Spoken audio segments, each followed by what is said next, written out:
యుద్ధ భూమిలో ఇప్పుడు భారత్ వ్యూహం ఏంటో ప్రపంచ దేశాలకు కూడా అర్థం కావడం లేదు. ప్రపంచ దేశాలన్నీ భారత్కు మద్దతు ప్రకటిస్తున్నాయి. ఒకటి రెండు దేశాలు పాకిస్తాన్కి ఏదో సైనిక సంపద విషయంలో, ఆయుధాల విషయంలో కొంత సపోర్ట్ చేసే అవకాశం కనిపిస్తున్నా, అంటే బంగ్లాదేశ్ లాంటి దేశాలు కొంచెం కారుకూతలు కూస్తున్నా భారత వ్యూహం ఏంటో ప్రపంచ దేశాలకు కూడా అర్థం కావడం లేదు. ప్రపంచ దేశాల్లో ఎక్కువ దేశాలు ఇప్పుడు భారత్కి సపోర్ట్ చేస్తున్నాయి. దాదాపు అన్ని దేశాలు భారత్కి సపోర్ట్ చేస్తున్నాయి. అమెరికాతో సహా భారత్కి సపోర్ట్ చేస్తున్నాయి. చైనా కొంత ఆయుధాలను పాకిస్తాన్కి సప్లై చేసే అవకాశం ఉంది అనే చర్చ కూడా జరుగుతుంది. అదే సమయంలో ఇప్పటి వరకు ఏమీ జరగలేదు, కానీ సరిహద్దుల్లో ఒక అలజడి కనిపిస్తుంది, పాకిస్తాన్లో భయం కనిపిస్తుంది.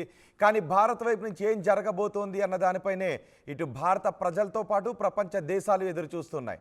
కానీ ఇప్పటికీ మనం పాకిస్తాన్కి స్పష్టమైన వార్నింగ్ ఇచ్చాం, ప్రపంచ దేశాలకు ఒక సంకేతాన్ని కూడా ఇచ్చాం. పాకిస్తాన్కి మేము మీకు బుద్ధి చెప్పబోతున్నామనే వార్నింగ్ ఇచ్చాం. ప్రపంచ దేశాలకు మేము ఉగ్రవాదాన్ని అణిచివేయబోతున్నాము అనే సంకేతాలను కూడా ఇచ్చాం. కానీ ఇప్పటి వరకు భారత్ వైపు నుంచి పాకిస్తాన్పై ఏదో బాంబు పడిపోతుంది, యుద్ధ విమానాలు పాకిస్తాన్ గగన తలంపై విహరిస్తూ ఉంటుంటాయి, పాకిస్తాన్ భయంతో ఉంటుంది, పాకిస్తాన్ అంతమైపోతుందని ఒక చర్చ జరుగుతుంది. కానీ మనం పూర్తి సన్నద్ధతను మాత్రం ప్రకటించాం. ఇప్పుడు పాకిస్తాన్కి ప్రపంచ దేశాలకు అంతుబట్టడం లేదు భారత్ ఏం చేయబోతోందని. అసలు భారత వ్యూహం ఏంటో అర్థం కాక ప్రపంచ దేశాలు పాకిస్తాన్ కూడా అయోమయంలో ఉన్నాయి. అందుకే పాకిస్తాన్ గంటలు లెక్క పెట్టుకుంటూ భారతదేశం ఏం చేయబోతోంది అని మేము యుద్ధ సన్నాహాలకు దిగాము అంటూ వాళ్ళు కూడా యుద్ధ సన్నాహాలకు సంబంధించిన వీడియోలను పోస్ట్ చేస్తూ ఉన్నారు. సరిహద్దుల్లో కవ్వింపు చర్యలకు దిగుతూ ఉన్నారు. సైరన్లను ఇన్స్టలేషన్ చేసుకున్నారు. సైరన్ ఎక్విప్మెంట్ని కొన్ని ప్రాంతాల్లో సుమారు 29 ప్రాంతాల్లో 50 ఎక్విప్మెంట్ 50 సిస్టమ్స్ని వాళ్ళు ఇన్స్టలేషన్ కూడా చేసుకున్నారు. కానీ ఇప్పటికీ పాకిస్తాన్కి అర్థం కావడం లేదు భారత్ ఏం చేయబోతుందని.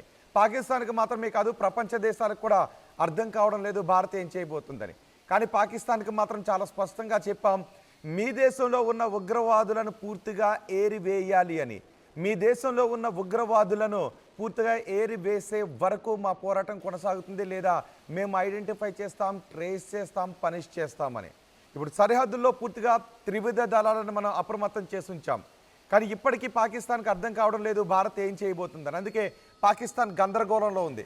ఇప్పటికే ప్రపంచ దేశాల ముందుకు వెళ్ళి శాంతి చర్చలకు పిలవండి, తటస్థ వేదిక పైన విచారణ జరిపించండి అంటూ ప్రపంచ దేశాల చుట్టూ తిరుగుతోంది పాకిస్తాన్. కానీ మనం మాత్రం ఆ పాకిస్తాన్ చేసే శాంతి వచనాలు అసత్యాలు అని ప్రపంచ దేశాలకు తెలియచేసేలా చేశాం. సో అందుకే ఇప్పుడు ప్రపంచ దేశాలు ఎదురు చూస్తున్నాయి అసలు భారత వ్యూహం ఏంటి అని.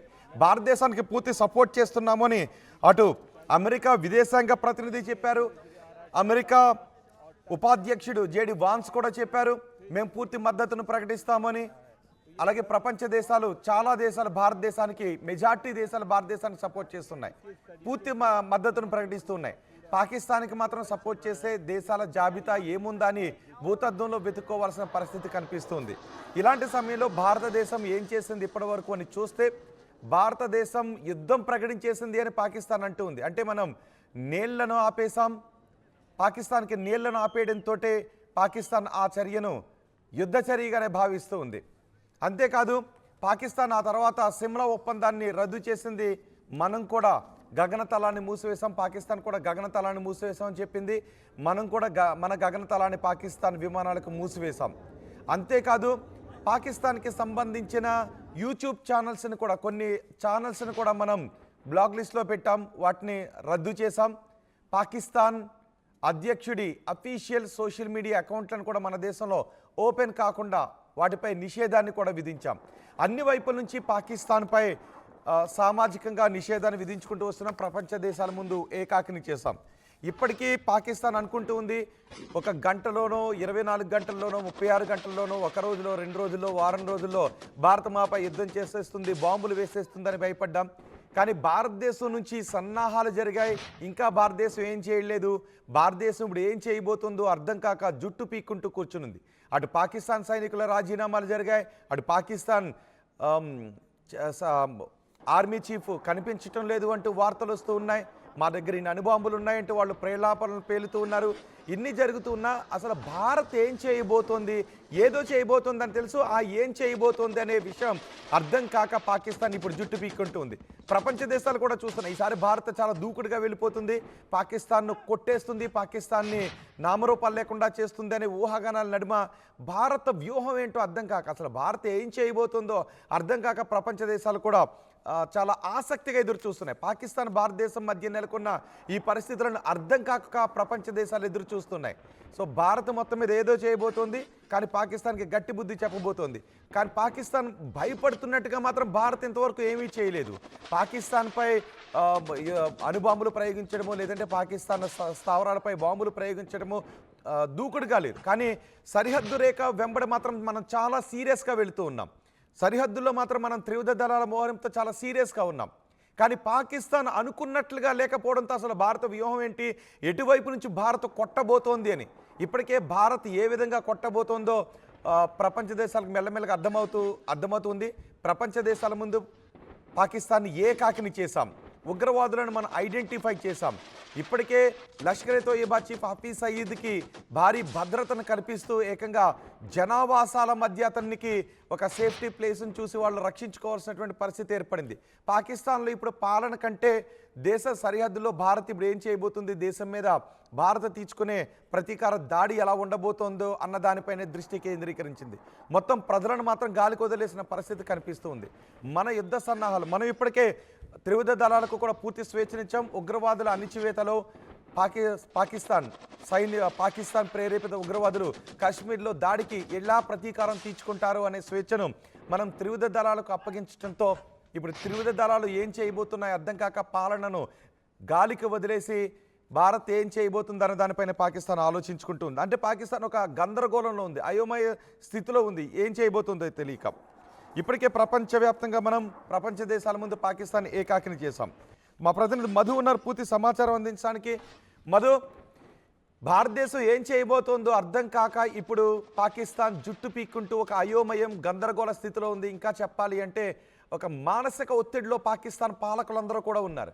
మనం మాత్రం పూర్తి సన్నద్ధతను ప్రకటించి ప్రపంచ దేశాల ఊహకందని విధంగా మనం ముందుకు వెళుతున్నాము అనే విషయం అక్కడ అర్థమవుతుంది. సో ఇప్పుడు పాకిస్తాన్ పరిస్థితి ఏంటి యుద్ధభూమిలో? నిజంగానే ఒక దౌత్యపరంగా కూడా విపరీతమైనటువంటి ప్రెజర్ పాకిస్తాన్ పైన పెట్టే ప్రయత్నం చేస్తా ఉన్నాము. చైనా మద్దతు తెలుపుతున్నప్పటికీ పాకిస్తాన్కి మిగతా దేశాలు ఏవి కూడా పాకిస్తాన్ కి మద్దతు తెలపట్లేదు. అక్కడ వస్తున్నట్టు ఆ గతంలో జరిగినటువంటి ఇన్సిడెంట్స్ కానీ వాళ్ళ చర్యలు, గతంలో భారత్ అనేక వేదికలపైన పాకిస్తాన్ చర్యలను ఆధారాలతో సహా బయట పెట్టడం, ఇవన్నీ కూడా ప్రస్తుతం పాకిస్తాన్ ఏకాకి అవుతున్నటువంటి పరిస్థితి. అందులో భాగంగానే వ్యూహాత్మకంగా భారత్ పాకిస్తాన్ ని ఒంటరి చేస్తూ పోతా ఉంది అన్ని వేదికలపైన, అన్ని రంగాలపైన. సో ఈ అన్ని దిక్కుల నుంచి ఇండియా ప్రెజర్ పెడతా ఉంది పాకిస్తాన్ కి సంబంధించి, ప్రస్తుతం అదే కొనసాగుతా ఉంది. అయితే అమెరికా కూడా పూర్తి స్థాయిలో భారత్ కు మద్దతు తెలుపుతూనే అమెరికా మరొక స్టేట్మెంట్ కూడా చేసింది. పాకిస్తాన్ కూడా సూచన చేసింది, ఉగ్రవాద వేటలో భారత్ కు పూర్తి స్థాయిలో అన్ని రకాలుగా సహకరించాలి అనేటువంటిది పాకిస్తాన్ కు సూచన చేసింది. దీన్ని బట్టి అర్థం చేసుకోవచ్చు, అంటే ప్రపంచ దేశాలు ఏ రకంగా మద్దతు తెలుపుతా ఉన్నాయో ఉగ్రవాదం పైన వ్యతిరేకంగా జరుగుతున్నటువంటి పోరాటానికి. సో భారత్ కు అన్ని దేశాల నుంచి మద్దతు కనిపిస్తానే ఉంది. ఇంత ముందు గతంలోనే ఆల్రెడీ స్టేట్మెంట్ చేశారు పాకిస్తాన్ నుంచి, ఉగ్రవాదానికి అమెరికా బ్రిటన్ కోసం మేము ఉగ్రవాదాన్ని పెంచి పోషించాము గతంలో అనేటువంటిది. నిన్న మళ్ళీ బిలావల్ భుట్టో ప్రస్తుతం ఆయన మంత్రిగా కూడా ఉన్నటువంటి సిచ్యువేషన్, ఆయన కూడా స్టేట్మెంట్ చేశారు అక్కడ ఉన్నటువంటి ప్రతినిధి. నిజంగానే గతంలో రక్షణ మంత్రి చేసినటువంటి వ్యాఖ్యల పైన నేను కూడా సమర్థిస్తున్నాను. మేము అది గతంలో మొత్తం ఉగ్రవాదానికి ఒక చేయూతనిచ్చినటువంటి చరిత్ర పాకిస్తాన్ కు ఉంది, దాంట్లో డౌట్ ఏం లేదు. ఇప్పటికీ పాకిస్తాన్ ఆ ఉగ్రవాదంతో నష్టపోయింది, సైనిక పాలన కానీ ఉగ్రవాదం కానీ వీటితో నష్టపోయినటువంటి సిచ్యువేషన్ మాకంతా ఉంది అనేటువంటి స్టేట్మెంట్ చేస్తారు. సో మరొక్కసారి ప్రపంచానికి చాటి చెప్పే ప్రయత్నం చేస్తా ఉన్నారు పాకిస్తాన్. సో అన్ని రంగాలు ఇప్పటికే భారత్ యుద్ధాన్ని అంటే సైనిక చర్యను ప్రకటించలేదు, కానీ మిగిలిన అన్నీ కూడా చేసుకుంటూ వస్తుంది. 360 degreesలో పాకిస్తాన్ కార్నర్ చేసుకుంటూ వస్తుంది. అంతేకాదు పాకిస్తాన్కి సంబంధించిన యూట్యూబ్ ఛానల్స్ని రద్దు చేసాం, పాకిస్తాన్ నేతలకు సంబంధించిన సోషల్ మీడియా అకౌంట్లను కూడా మనం భారతదేశంలో ఓపెన్ కాకుండా బ్లాక్ చేసుకుంటూ వచ్చాం. ఈ పరిణామాలు చూస్తూ ఉంటే ఏమనిపిస్తుంది పాకిస్తాన్కి, దేనికి సంకేతంగా చూడాలి? ఎగ్జాక్ట్లీ అదే అదే జనరల్ గా వాళ్ళు చేసిన స్టేట్మెంట్ అదే. ఎప్పుడైతే నీటి విడుదలను ఆపేసిందో రద్దు చేసుకునే ఒప్పందాన్ని, అదే మా పైన యుద్ధం ప్రకటించింది భారత్ అనేటువంటి ఒక కంక్లూజన్ కి పాకిస్తాన్ వచ్చింది. ఇది చాలా అతిపెద్ద నిర్ణయం. ఎక్కడ కూడా కనీసం మనం ఒక స్టెప్ కూడా ముందుకు వేయకుండా, ఒక బుల్లెట్ చప్పుడు లేకుండా చాలా పాకిస్తాన్ పైన యుద్ధం ప్రకటించినట్టుగానే పాకిస్తాన్ భావించడానికి రీజనే అది. చాలా ఎక్కడ కూడా హింసాత్మకమైనటువంటి చర్యలకు పూనుకోకుండానే ఒక కదం ఒక అడుగు ముందుకు వేయకుండానే జరిగినటువంటి సిచ్యువేషన్ ఇది. సో దీనిపైన పెద్ద ఎత్తున చర్చ కొనసాగుతుంది. అప్పుడే పాకిస్తాన్ అలర్ట్ అయింది. ఇప్పటికే పాకిస్తాన్ కి సంబంధించినటువంటి నాయకులంతా అలర్ట్ అయ్యారు. అక్కడ ఉన్నటువంటి నాయకులని అలర్ట్ చేస్తా ఉన్నటువంటి సిచ్యువేషన్ ఉంది. ఆర్మీతో పాటు సాధారణ ప్రజలంతా కూడా వస్తువులు కొనుక్కుంటున్నారు. యుద్ధం జరిగే పరిస్థితి ఉంది. 2-3 నెలలకు సరిపోయేటువంటి పరిస్థితులు ఉన్నాయన్నటువంటి సిచ్యువేషన్ కొనసాగుతుంది. ఇక భారత్ ఏమో వ్యూహాత్మకంగా అడుగులు ముందుకు వేస్తూ అటు దాయాది దేశాన్ని ఇటు ప్రపంచ దేశాల ముందు దోషిగా నిలబెట్టే ప్రయత్నం చేస్తూ ముందుకు వెళ్తా ఉంది. ఇటు గిల్గిట్ బలూచిస్తాన్ కి సంబంధించిన విషయంలో అక్కడ జరుగుతున్న ప్రెజర్ కావచ్చు, పక్కనే ఆఫ్ఘనిస్తాన్ కి సంబంధించినటువంటి తాలిబాన్లు పాకిస్తాన్ ఆర్మీ పైన పోరాటానికి సిద్ధమవుతున్నటువంటి విధానం కావచ్చు. తర్వాత భారత్ ఆల్రెడీ వ్యూహాత్మకంగా మోహరిస్తా ఉంది. పూర్తిగా జలాశయాల్లో, తర్వాత బార్డర్ లో అన్ని రంగాలుగా సిద్ధమవుతా ఉంది. సో ఈ క్షణంలోనైనా దాడి జరిగే అవకాశం ఉందనేటువంటిది డైరెక్ట్ గా భారత ప్రధాని చాలా స్పష్టంగా ఒక ప్రకటన చేశారు. మేము పాకిస్తాన్ లో ఉన్నటువంటి ఉగ్రవాదులను ఎవరిని కూడా వదలమనేటువంటి. సో ఈ అన్ని రకాలుగా పాకిస్తాన్ ని గార్నర్ చేసే ప్రయత్నమే జరుగుతా ఉంది. చూడాలి మరి పాకిస్తాన్ దీన్ని ఎట్లా ఫేస్ చేస్తుందో. భారత్ మాత్రం వదిలే పరిస్థితి లేదు. రైట్ మధు, పాకిస్తాన్ అన్ని వైపుల నుంచి కూడా కార్నర్ అయిపోయింది. పాకిస్తాన్ని అన్ని వైపుల నుంచి మనం ఏకాకిని చేసాం. పాకిస్తాన్పై ఇప్పటికే మనం ఆంక్షలు విధించాం. పాకిస్తాన్పై సింధు జలాల ఒప్పందాన్ని రద్దు చేసుకోవడంతోనే పాకిస్తాన్ భయాన్ని వ్యక్తం చేస్తుంది. ఆ తర్వాత మనం సరిహద్దుల్లో మన త్రివిధ దళాల సన్నాహాల్ని చూసి పాకిస్తాన్ భయపడుతుంది. అందుకే గంటలు లెక్క పెడుతుంది. ఈ సమయంలో మీరు ఒక చిన్న కథను గుర్తు చేసుకోండి. ఒక ప్రత్యర్థి ఉంటాడు. ప్రత్యర్థిని కెలికిన తర్వాత ప్రత్యర్థి ఏం చేసినా కూడా శత్రువుకి నిద్ర పట్టదు. మన కర్ర తీసుకున్నా నిద్ర పట్టదు, తుమ్మినా నిద్ర పట్టదు, దగ్గినా నిద్ర పట్టదు. నేను ఆల్రెడీ కెలికాను, ఇప్పుడు నన్ను ఏం చేస్తాడో ఒక భయంతో నిద్రాహారాలు మానేసి తిరుగుతుంటుంటాడు. ఇప్పుడు పాకిస్తాన్ పరిస్థితి అలాగే ఉంది. భారత్ని కెలికాం, భారత్లో మనం రక్తపాతాన్ని సృష్టించాం. ఇప్పుడు భారత్ ఏవేవో చేస్తుంది, యుద్ధ సన్నాహాలు చేస్తుంది, ప్రిపేర్ అవుతుంది. ఆ ప్రిపరేషన్ చూసి ఏం చేయబోతుందో అర్థం కాక పాకిస్తాన్కి పిచ్చెక్కిపోతూ ఉంది. ఇప్పుడు భారత్ కొట్టబోతోంది అని తెలుసు. ఎప్పుడు కొట్టబోతోంది, ఎలా కొట్టబోతోంది, ఎటువైపు నుంచి కొట్టబోతుందో అర్థం కాక పాకిస్తాన్లో ఒక గందరగోళ పరిస్థితి నెలకొంది. అందుకే ప్రపంచ దేశాల ముందుకు వెళ్ళింది. గ్రౌండ్లో భారత్ చాలా అగ్రెసివ్గా ముందుకు వెళ్తుంది. మమ్మల్ని కాపాడండి, లేదంటే ఒక శాంతి వేదికను ఏర్పాటు చేయండి, మేము శాంతి చర్చలకు సిద్ధం అని చెప్తుంది. కానీ భారత్ శాంతి చర్చలు కాదు, ముందు మీ దేశంలో ఉన్న ఉగ్రవాదులను ఏరి పారేయండి అని చెప్పాం. ఆ తర్వాత ఇంకేం మనం చెప్పలేదు. జస్ట్ మన త్రివిధ దళాలకు మన స్వేచ్ఛనిచ్చాం. చాలా వ్యూహాత్మకంగా ముందుకు వెళ్తూ ఉన్నాం. ఆ వ్యూహాన్ని చూసి ప్రపంచ దేశాలు కూడా అనుకుంటూ ఉన్నాయి, ఈసారి పాకిస్తాన్కి భారత్ గట్టి బుద్ధి చెప్పబోతోంది, యుద్ధాన్నే ప్రకటించబోతోంది, ఏదో జరగబోతోందని. కానీ ఇంతవరకు ఈ వ్యూహాత్మక ప్రిపరేషన్ని చూసి రేపే యుద్ధం ప్రారంభిస్తుందా, ఎల్లుండే యుద్ధం ప్రారంభిస్తుందా, ఈరోజు సాయంత్రం యుద్ధం ప్రారంభిస్తుందా, ఇదిగో భారత యుద్ధ విమానం ఎగురుతుంది, అదిగో భారత సైనికులు ముందుకు వెళ్తూ ఉన్నారనే సమయంలో మాపై ఏదో బాంబులు వేసేస్తారని పాకిస్తాన్ ఒక అయోమయంలో ఉంది. ఏం చేయాలో తెలియక బక్క చిక్కిపోయి నిద్రాహారాలు లేక ఇప్పుడు పాకిస్తాన్ ఒక గందరగోళ పరిస్థితిలో ఉంది. కానీ భారతదేశం మాత్రం ఖచ్చితంగా కొట్టబోతుంది. అందుకే ఇప్పుడు పాకిస్తాన్ ఏం చేస్తుంది అంటే మేము కూడా సిమ్లా ఒప్పందాన్ని రద్దు చేసుకున్నామని చెప్తుంది. కానీ మనం అన్ని వైపుల నుంచి పాకిస్తాన్ కార్నర్ చేసాం. పాకిస్తాన్ విమానాలకు సంబంధించి మన గగనతలాన్ని మూసివేశాం. ఇప్పుడు పాకిస్తాన్ ఆర్థిక సంక్షోభంలో కూరుకుపోతుంది. పాకిస్తాన్లో నీళ్లు లేవు, వాళ్ళ పంటలకు కూడా నీళ్లు లేవు, తాగటానికి నీళ్ల కొరత ఏర్పడేటటువంటి అవకాశం ఉంది. పాకిస్తాన్ విమానయాన సంస్థలు ఇప్పుడు నష్టాల్లో కూరుకుపోయే అవకాశం ఉంది. పాకిస్తాన్ ఇప్పుడు ఆయుధాల కోసం పాకిస్తాన్కి ఆయుధాలను సప్లై చేసే దేశాలకు పెద్ద ఎత్తున చెల్లింపులు చేయాల్సినటువంటి పరిస్థితి ఉంది. అందుకే ఇప్పుడు ప్రపంచ బ్యాంకుల దగ్గరికి, IMF దగ్గరికి అప్పుల కోసం తిరుగుతుంది. అక్కడ కూడా మనం అంటే ఆర్థికంగా పాకిస్తాన్ని మనం అష్టదిగ్బంధనం చేస్తున్నాం. ఆర్థిక సంక్షోభం దిశగా పాకిస్తాన్ వెళ్ళిపోయేటటువంటి పరిస్థితిని మనం సృష్టించాం. ఇంకా మనం సైనిక చర్య తీసుకోలేదు. కానీ త్రివిధ దళాలు మాత్రం ఎలాగైనా ఏ సందర్భానైనా ఎదుర్కోవటానికి కావలసిన సన్నాహాన్ని మనం చేయడంతో అటు ఆర్థిక బాంబు వేసాం పాకిస్తాన్ పైన, అటు నీటి బాంబు వేసాం, ఇటు సామాజిక బాంబు వేసాం. పాకిస్తాన్కి సంబంధించిన యూట్యూబ్ ఛానళ్లను నిషేధించాం. ఆ దేశానికి చెందిన అధ్యక్షుడు, ప్రధానమంత్రి చెందిన సోషల్ మీడియా అకౌంట్లను బ్యాన్ చేసాం, ప్రపంచం ముందు ఏకాగ్రం చేసాం. ఇక సైనిక చర్య ఒక్కటి మనం తీసుకోలేదు, కానీ ఎల్ఓసిలో పాకిస్తాన్ దళాలను మాత్రం తిప్పికొడుతున్నాం. పాకిస్తాన్ ఆర్మీ చేస్తున్న కాల్పులను మనం సమర్థవంతంగా తిప్పికొడుతున్నాం. అక్కడ కూడా వాళ్ళకి ఏం చేయాలో అర్థం కాక అయోమయంలో ఉన్నారు. ఇటు ఎలక్ట్రానిక్ వార్ఫేర్ వ్యవస్థని మోహరించున్నాం. ఇవన్నీ చూసి పాకిస్తాన్ సైనిక చర్య ఎలా భారతదేశం తీసుకునే సైనిక చర్య పాకిస్తాన్పై ఎలా ఉండబోతోందని ప్రపంచ దేశాలు ఎదురు చూస్తున్నాయి.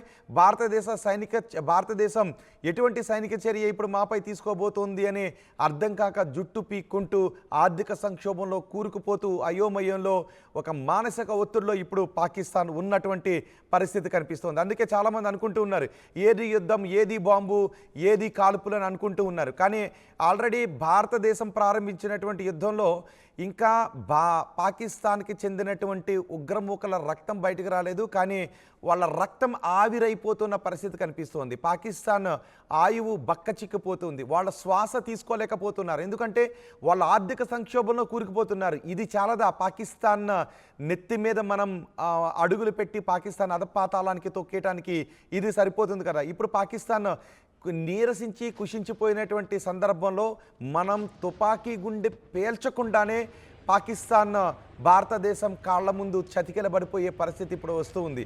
మా దేశం ఆర్థిక సంక్షోభంలో కూరుకుపోయింది, మా దేశంలో ఇప్పుడు తినడానికి తిండి లేదు, వేసుకోవడానికి మందులు లేవు, తాగడానికి నీళ్లు లేదు అనేటటువంటి సందర్భంలో పాకిస్తాన్ ప్రజలు, పాకిస్తాన్ పాలకులపై తిరగబడేటటువంటి పరిస్థితిని మనం ఒక్క తుపాకీ తోట కూడా పేల్చకుండానే మనం సృష్టిస్తే అది యుద్ధంలో ఎంతటి అద్భుతాన్ని సృష్టించినట్టు అవుతుంది. బహుశా మన వ్యూహం ఆ విధంగానే ముందుకు వెళ్తుంది.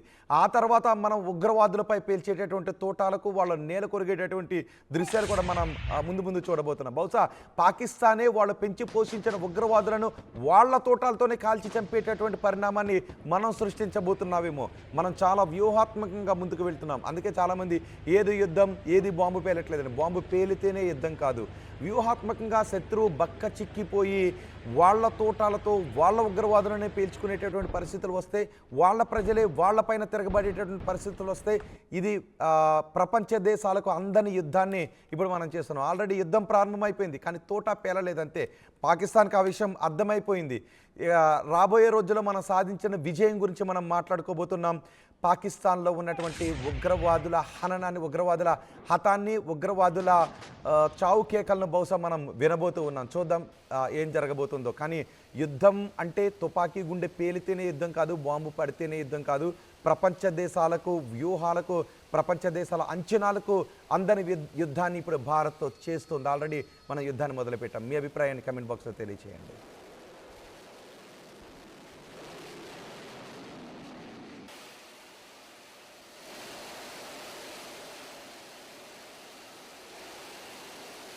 ప్రపంచంలో ఏ మూల ఏ క్షణం ఏం జరుగుతుందో వేగంగా తెలుసుకోవడానికి తొలి వెలుగు వాట్సాప్ ఛానల్ని ఫాలో చేయండి.